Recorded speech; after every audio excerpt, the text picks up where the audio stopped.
Well, innovation is oftentimes just referred in terms of consumer packaged goods as a new product and a new thing that gets put in a new package. In this case, it's new material that is going into a product that has been in the market for 70+ years. Styrofoam has some interesting interpretations from the consumer, and we thought that we had a responsibility to look at how that material selection could be changed to come up with a new product. And the new product is simply called foam.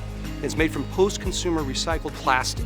We're taking clothing hangers from the retail market and utilizing those in our raw material. With this new innovation, we're going to basically create the same amount of foam but take out 1,000 miles of plastic.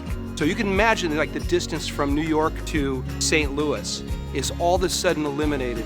When we put it in front of the consumers like the performance of our foam better than the legacy foam that they've worked with for years. But changing the raw materials changes everything. We want to be better for the environment. We want this world to last longer. So anything we can do to help that, it's just going to make this place better to live in.